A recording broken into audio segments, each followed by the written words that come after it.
walkway was not made simply because gusto lang ta. This was made because this is aligned to the vision of the Alumni Association. For last year, we created a vision, as I mentioned in the marker, na ang Alumni Association should be an indispensable partner of the school. Kagayon kinta kung mailingta na, just like in other schools, no? Pag yun kay Juan, pag yun yung problema ang eskwelahan, usad sa mga importanteng gigibuninda, they contact their alumni. Because we know that the alumni has the wisdom, di ba? The experience, not necessarily always correct, but they can, of course, provide information and advice. And most of them, yun ang mga kwarta, like the architect Aquino. Diba? So with that vision, no, indispensable partner of the school, na sana makwata talaga, na I'd like to see an alumni association strong, permanent, and committed. Na ukan lang nga na, pero pwede tanang punan. I think nagpunaya ni nung Mr. Oscar Cadal. So with that vision, we said that our mission is service. Wala man iba kundi service. For one, we don't get any income here. We don't get any salary here. Diba? Abonado panganib kita. So really, it's service. And at the same time, alam ko man na most of the, or all of the teachers are busy. In fact, during the first few months, naintindihan. Maybe because I am already retired. Pero hindi ko naintindihan na pag inangalan mo, hindi pwede or didedmahon ka. Ngaya busy, rugsan, bukan mans. So, dakol ang pigtaw nindang sakripisyo. Okay? And that's the reason why we considered the strategy na dapat communicate, and most of all, transparent. Na aram naman with these two values, mas dakol kitang maagda. Na kung hindi kita magre-rebook, hindi kita magsasabi, hindi kita mag-a-announce, no? Hindi kita masala, oh no. Diba? Quiet lang, magirilingan lang pag May 16 and kanya-kanya pa. So that was the strategy used by the officers. Now from that vision, we consulted the batch coordinators in June 2024. Ino nga naman, unang gusto nyong maging. This will be our goal based on your need, no? Hindi ang goal na just because gusto ta magpailing, hindi. Based on the need of the students and the teachers, unang kay panta. And the number one answer in 2024 is covered walkway. Hindi yan basta lang ginusto.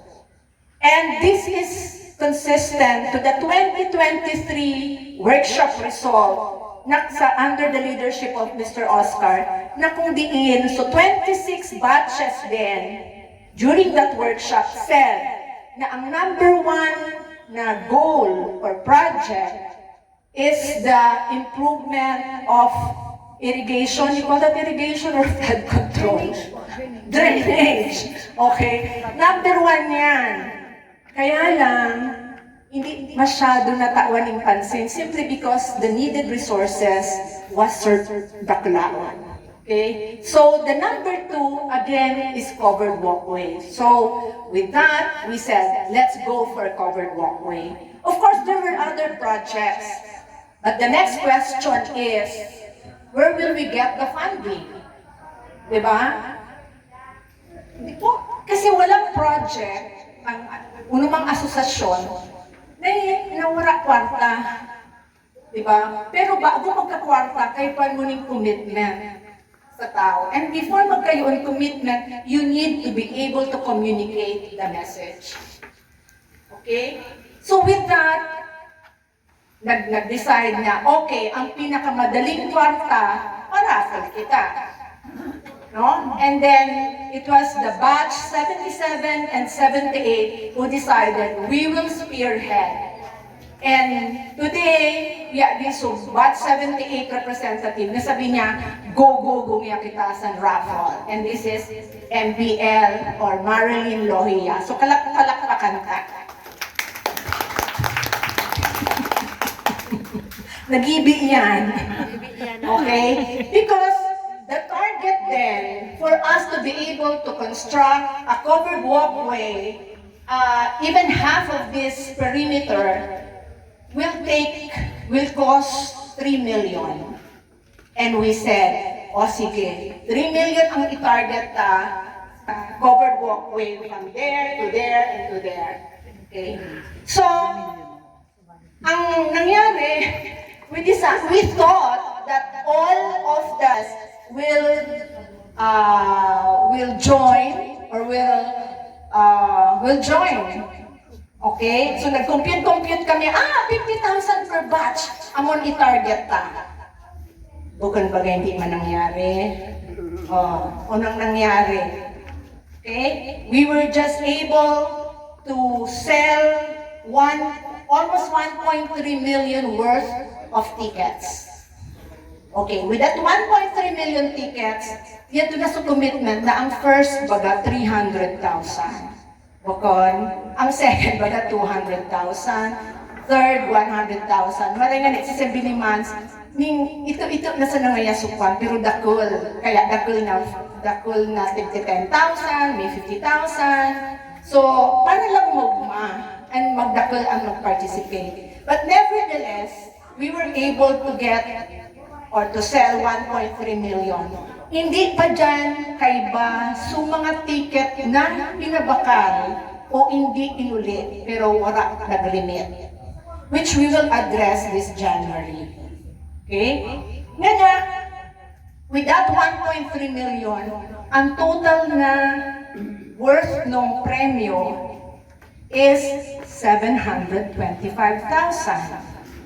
Sabi sa ito ni Oscar, babae na sa nangaya, or so iba nagsabi, i-move. Because as early as March, I tell you, naglulud-lud po ako sa simbahan, nagagad akong kusog, dangan tabang, na at least mag-break even. Tanding ka mo pang 725. Diba? Mo pa preso ka. So we had to double time, and a lot of batch coordinators really worked hard. Kaya nakakuha kita ng almost 1.3 million. With that 1.3 million, remove the prices of 725 plus the expenses, ang naturata sa 760,000. Okay, every month we report our financial standing. With 760,000, we contacted architect o natabi ang Magibo sa 760. Primero, ang gusto ni architect, gayon. Grabe talagang gayon. Pero, siguro tulong bungsod sa nang Magibo. And so, I myself consulted Mimay here, the head of planning of the LGU, muna doon maray gibon. And just like what architects thought, and based on our discussion, tama man, let's come up with something simple and mas alaba at makatabang na pwede naman dugtungan na sana moving forward. Because I tell you, when we were starting, dako lang nagsasabing ka, ambisyoso sa pagkikibo nyo ngayon, hindi niya kaya. But we did it somehow. So this, we call it CWW. We call it now CWW, Covered Walkway Phase 1. Because we believe that we can have Phase 2, Phase 3, Phase 4, hanggang balay nyo kung pwede. Diba? So that's the story behind the Covered Walkway. Nanakaw mata, I really am happy. You know, I think this is the prayer that I was asking as early as March. But, mas ginagibo na yan, di pa marker kita, there's another challenge. And that's what I showed Kagawad Ingrid here and Miss Lalaine. Because this is just 90 meters. Nung nagigibuling, ano na so video mo, so, naka-drone na video, kagayon talaga pag sa last. We will release that later, no? Kagayon, pero mas magayon kung at least hanggang dito sa Clemente Building at 9. Diba? And to have that, that's around, according to architect, that's 50 meters pa.